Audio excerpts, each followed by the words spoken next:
As I stand right here on this stage before you today, they cut me 6 times down my left thigh.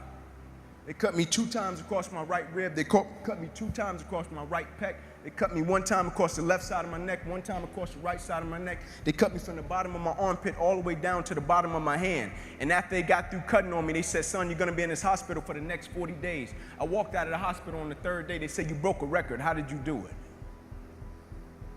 And I said, first and foremost, the thing I want y'all to understand, I will never let a circumstance or a situation define my life. But as I stand right here on this stage before you tonight, a lot of thoughts come to mind.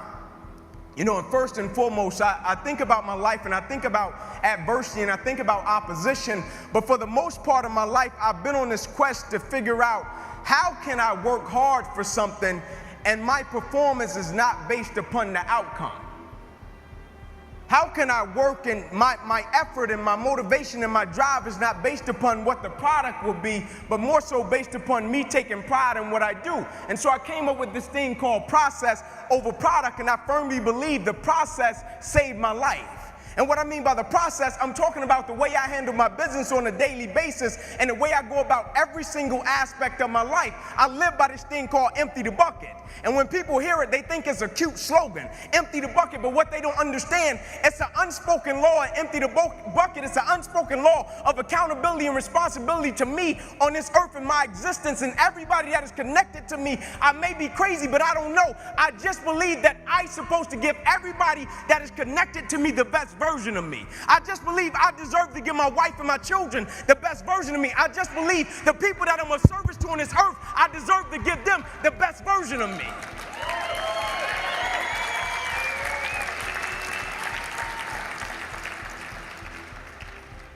You see, the thing about chasing a product and what the product is money.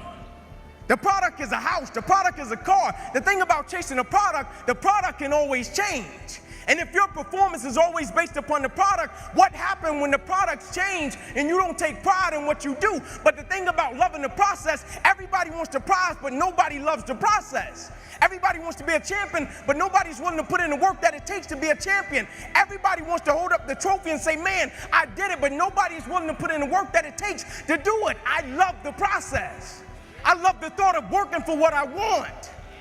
And I firmly believe you're never supposed to wish for it more than you're willing to work for it. Your expectations never supposed to exceed your effort. But a lot of people, they wish, and they're not willing to work. And the great thing about life has a funny way of testing all of us and seeing how bad we really want what it is that we say we want. Because the thing I know about people can talk the talk. And people do it very well. But life is going to hit you with a certain level of opposition. Life is going to hit you with a certain level of adversity. And life is going to say to you, you said you wanted it, now let's see how bad you really want it. But the great thing about it, if you love the process, when opposition and adversity hits, you will have a way of embracing it and using it, not only for yourself, but you will use it to make everybody that's connected to you stronger, because your vision has to be larger than yourself. If everything that you do is just about you and for your personal gain, something's going to come up against you that's going to be a lot tougher than you. And if it's just about you, the moment you hit it, you're going to quit and give up every time.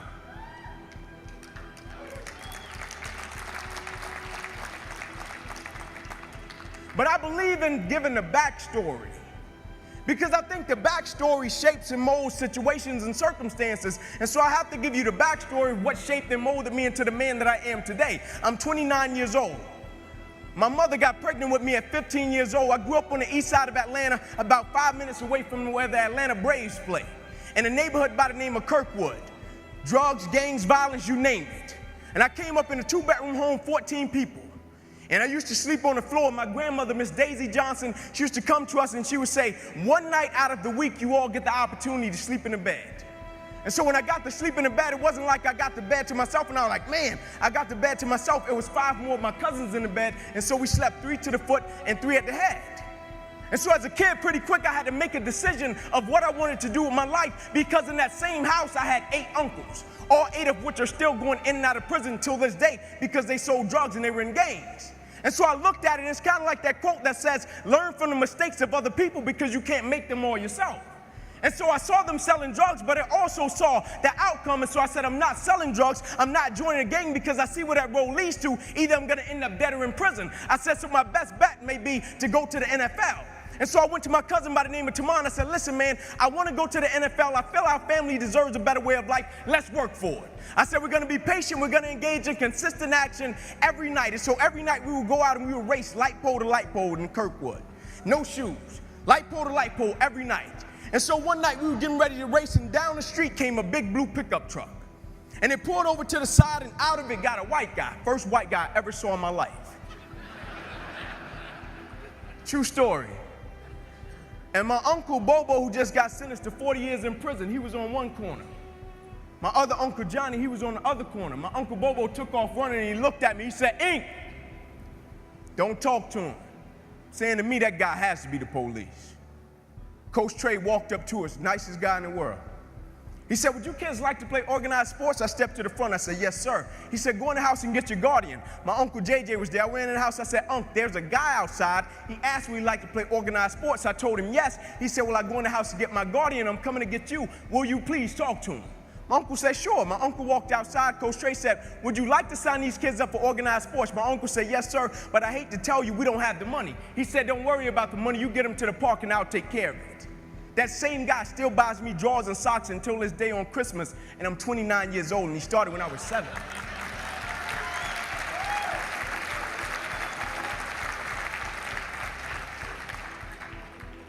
But a weird thing happened one night.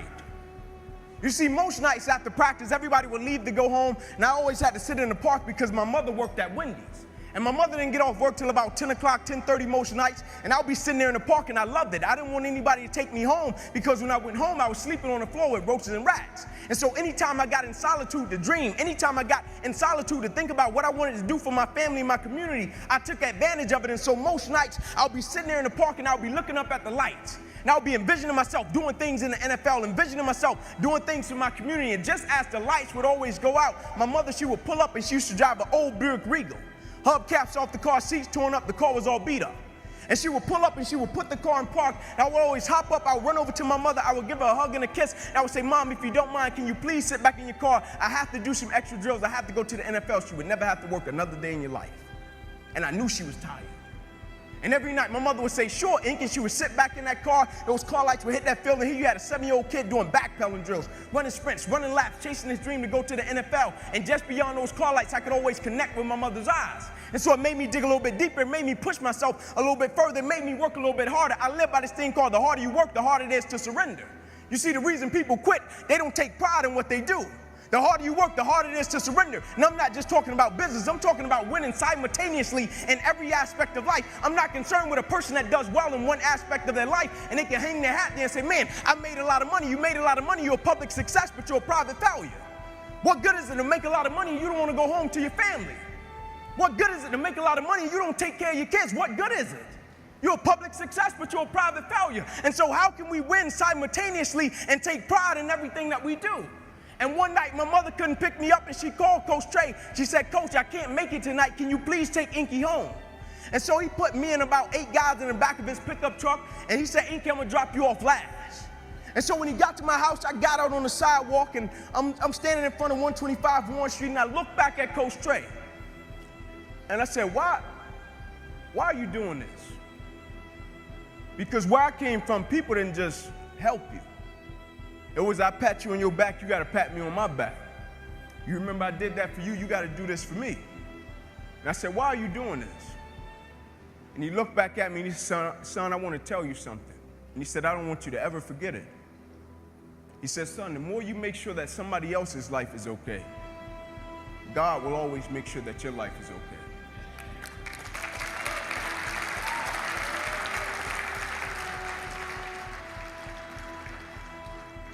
And immediately I got it. The light bulb went off. I stopped being this little selfish kid. I stopped being like my 4-year-old son. And for the first time in my life, I stopped thinking everything was just about Inky Johnson, and I realized my existence on this earth is a lot bigger than me. I realized my lineage and my family, when I step outside of my door in the morning, what I represent is a lot bigger than me. And so the thing I had to understand, every day I woke up and everything that I was a part of, I first had to understand I was representing a lot more than myself. I first had to start living by two words: honor and legacy. And what I mean by honor and legacy, you honor the ones that paved the way for you, and you leave a legacy for the ones that's coming behind you. We just have it right now. While we're a part of something right now, somebody has came before us and paved the way, and somebody will come after us. And so while we have it, how can we do it in such a way that we leave a legacy for the ones that's coming behind us, and we honor the ones that paved the way for us? And so everything I did, I took a certain level of pride in it. People thought I just wanted to be a great football player. What they didn't understand about Inky Johnson was this: I could have washed cars. I guarantee you I would have been the best car washer there was in the world. Because the thing I understood, I wasn't just representing myself. It wasn't just about me. Everything that I did, I shifted my mindset from me to we. Now I was operating with a spirit of collective character, meaning it didn't matter what I did individually. If I didn't represent my mother in the right way, it didn't matter. If I didn't represent my lineage in the right way, if I didn't represent my team in the right way, who cares what I did individually? I didn't care if we won a game and I scored 40 points individually. Who cared? I shifted from me to we. And so everything I started to do, I was thinking about my family, I was thinking about my community, and I was thinking about my friends in a different way. And I will never forget, I got to high school, and nobody in my family had ever been to college. They all dropped out, ended up in prison. My high school, the name of it was Crim High School in Atlanta. They used to call it Crime High. They used to shoot teachers. And my first day, I walked through the metal detector, and a cop was standing on the other end of the metal detector. And he said, "What is your plan, little man?" I said, "My plan is to go Division I." He said, "No, you'll probably go to cell block D1. I said, "No, you got the wrong guy." He said, "I heard that before. Your uncles came through and said the same thing." I said, "No, I'm telling you, you got the wrong guy." You know the first person I went to see when I got my scholarship papers?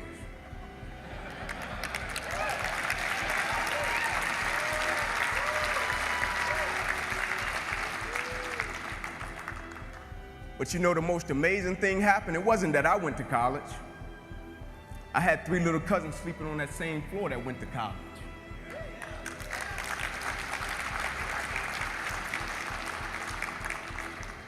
I saw friends in my community come off the corner from selling drugs and go to college. I saw friends in my community come out of gangs and go to college. All because I shifted my mindset and it wasn't about me. I broke generational curses in my community because it wasn't just about me. I didn't care so much about me going to college. I wanted the ones coming behind me to get it. And I'll never forget, I went on an airplane, and my first time riding an airplane, I was a senior going to a football game, and I went in the restroom on the airplane, and as I was washing my hands, there was a sign on the wall. And I'll never forget it. My first time on the airplane, I'm washing my hands, there was a sign on the wall. And as I was walking out of the restroom, the sign said, "As common courtesy to the person that's coming behind you, can you wipe the sink out and leave it better than you found it?" And I said, as common courtesy to the generation that is coming behind me in life, everything that I touch, everything that I'm a part of, I vow to God that I will leave it better than I found it. And so now it wasn't even about me.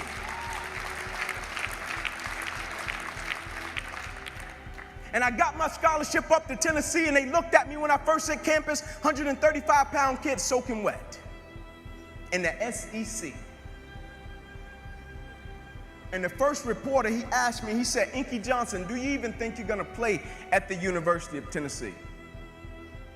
He said, "You're 135 pounds. I said, "Not only am I gonna play, I'm gonna start." I said, "You made a mistake." I said, "See, what you don't understand," and this is what most people do, they base judgment off of what they can see. But what they don't understand, the moments that make you who you are, the moments that they can't see. You see, anybody can be on their best behavior when somebody is standing over their shoulder, watching them, seeing if they're gonna do what they're supposed to do. But what they're reported and see, you see, he could see I came from Crim High School. He could see I was 135 pounds. He could see I was 5'9". He could see all of the stats. He could see all of that. But what he never saw was when I was in the park with my mother when I was 7 years old. She was sitting at Buick Regal at 10:30 at night.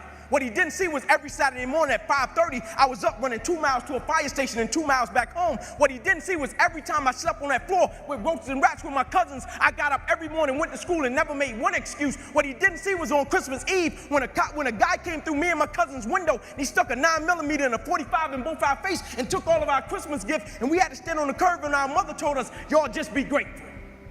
He didn't see that. And those were the moments that made me who I am. And so now his opinion didn't matter. His opinion would never become my reality. And my freshman year, I played special teams. Sophomore season came, broke the starting lineup. You know the first person I went to see at media day?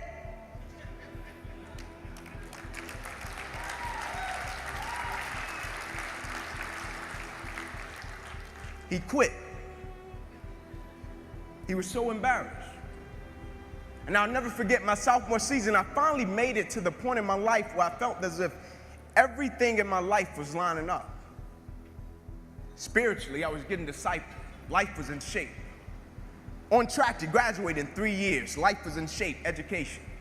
I still remember the day I was in the film room watching film, and I was watching the California Bears, and my defensive backs coach, Larry Slade, came in the room. He said, Inky Johnson, I got some good news for you. And I dropped the clicker, and I said, Coach, what is it? He said, son, you're a projected top 30 draft pick. He said, all you have to do is play these next 10 football games. You're an automatic multimillionaire. I ran out of the room. I got on the phone. I called my mother and my grandmother. I said, listen, I said, after this season, we will never struggle. I said, we would never miss another meal. I said, after this season, our lives are about to change forever. And little did I know our lives were really about to change. First game we come out, play against California Bears, I get an interception, we shut them down, we get the victory. Second game, we're playing against Air Force. It gets late in the game, found ourselves in a dogfight. Quarterback dropped back, he released the ball to the running back coming down my sideline. Now I approach the tackle like I approach any other tackle, and the way I'm approaching it, either I'm gonna knock you out or you're gonna knock me out. I'm 165 pounds, I can't play with anybody. But at the point of contact, when I hit this guy, something different happened that had never happened to me before in my life. I hit him, and it seemed as if every breath in my body left. My body went completely limp. I fell to the ground. I blacked out.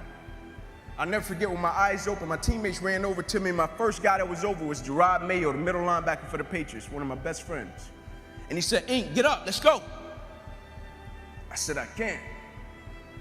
He said, what do you mean you can't? You're our lockdown corner. We need you. Let's go.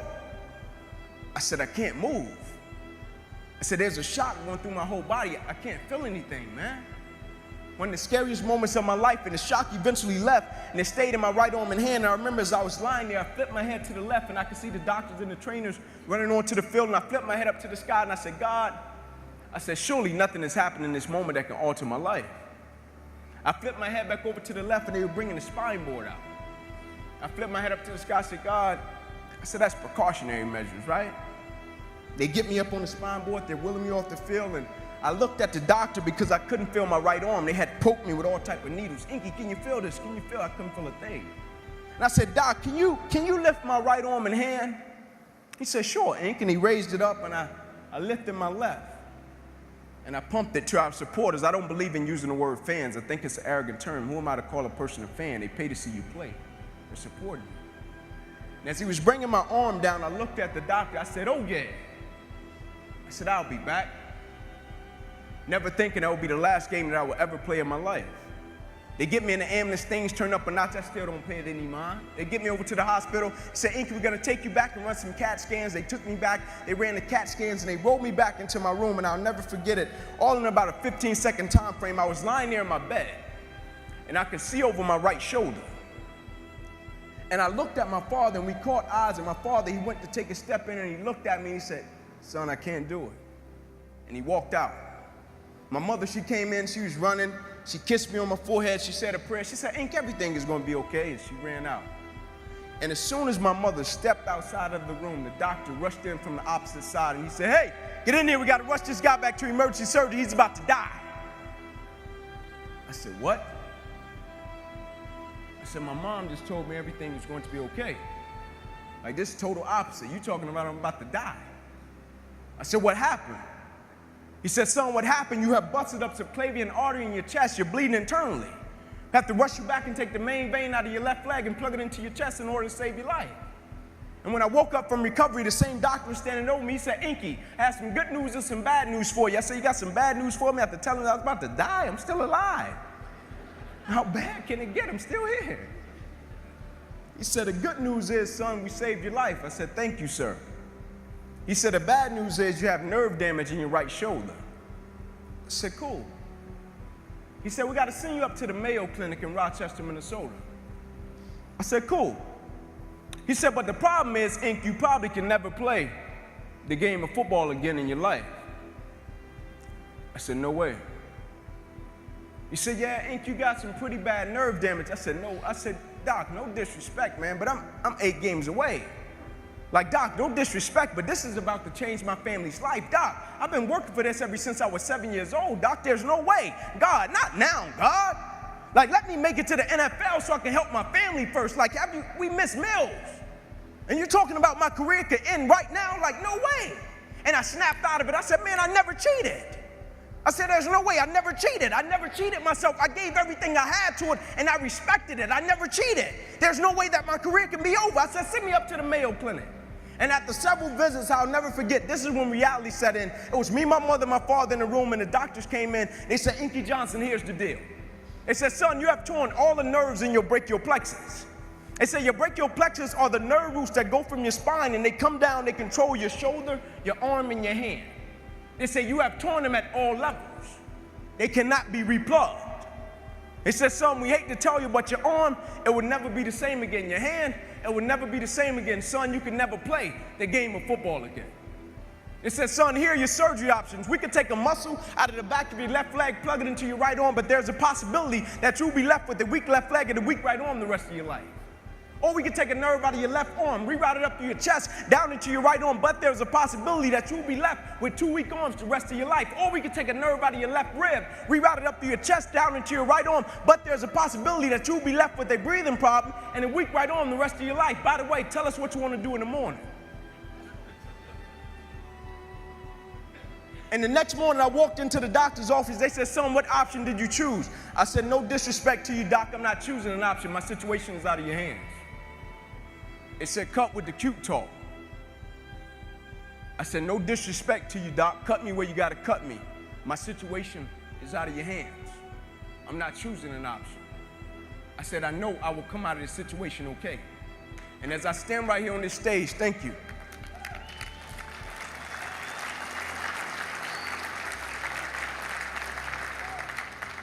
As I stand right here on this stage before you today, they cut me 6 times down my left thigh. They cut me 2 times across my right rib. They cut me 2 times across my right pec. They cut me 1 time across the left side of my neck, 1 time across the right side of my neck. They cut me from the bottom of my armpit all the way down to the bottom of my hand. And after they got through cutting on me, they said, son, you're going to be in this hospital for the next 40 days. I walked out of the hospital on the 3rd day. They said, you broke a record. How did you do it?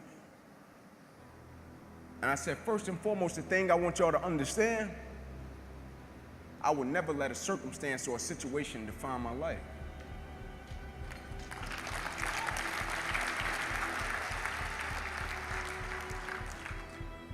But most importantly, you know what I had invested? I had sweat equity. I had been working my whole life. And what I didn't understand, by being determined to chase something, by being committed to it, and what commitment is staying true to what you said you were going to do long after the mood that you have set it in has left. You see, people think commitment is saying, yes, I'll do it on the days when it feels good. But I have been committed to everything that I ever started in my life, and I never stopped and I never quit it. And so by being committed to everything that I started, I finished it. It built a certain type of spirit. It built a certain type of mentality. It built a certain type of individual. And so now I couldn't quit even if I wanted to. I couldn't lay in the bed even if I wanted to. I couldn't stop even if I wanted to. I had too much sweat equity in my life and everything that I was doing. Because I understood my existence wasn't about me. I went from me to we a long time ago. I understood the process is more important than the product. It wasn't about the outcome for me. Whether I made it to the NFL or not, that was inconsequential in God's plan for my life. But I was going to fall in love with that process because I understood by falling in love with that process, it was going to turn me into a machine.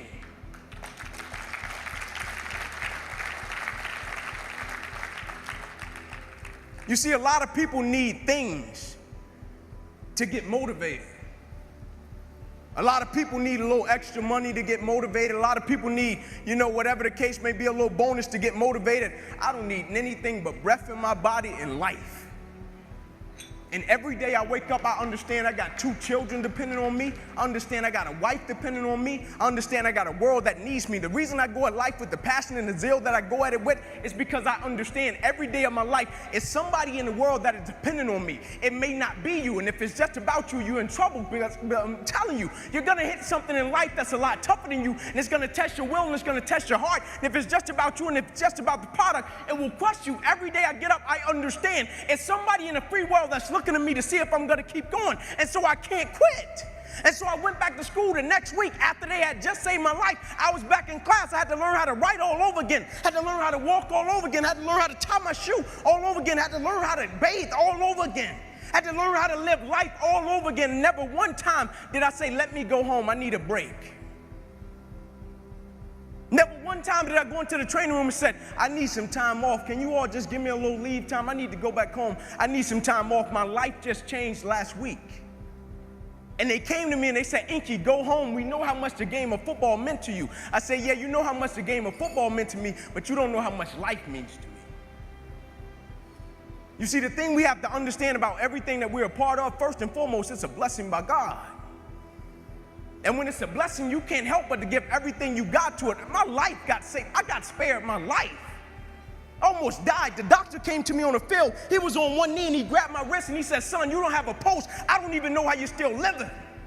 And my last doctor visit, they came to me and they said, sorry, Inky Johnson, you will never be able to use this arm and hand again in your life. I said, no disrespect to you, doc, but I will use this arm and this hand every day for the rest of my life by the way that I live my life. Every day I'm going to impact someone's life. Every day I'm going to empower someone. Every day I'm going to inspire someone. Every day I'm going to encourage someone.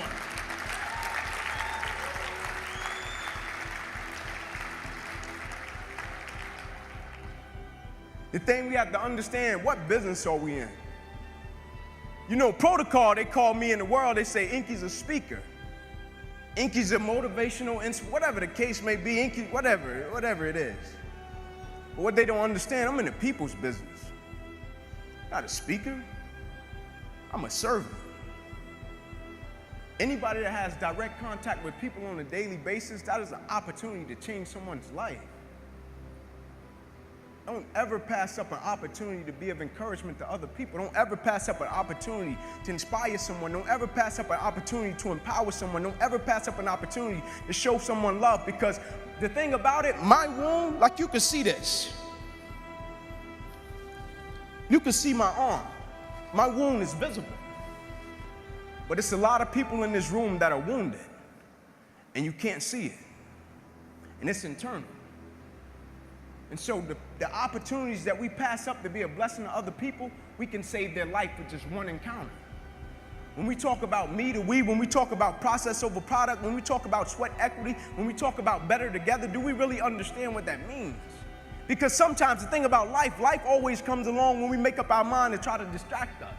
But truth be told, we all know that we're stronger together.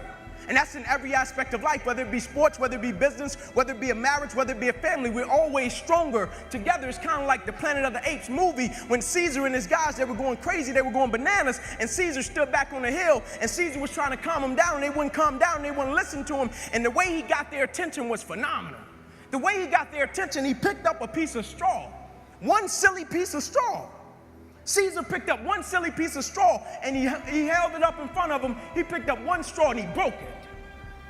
And then he picked up 2 handfuls of straws, and he braced it. And what he was telling them, alone, we can do nothing. Together, strong, unstoppable, can change the world. Thank you for your time. I greatly appreciate it. God bless you.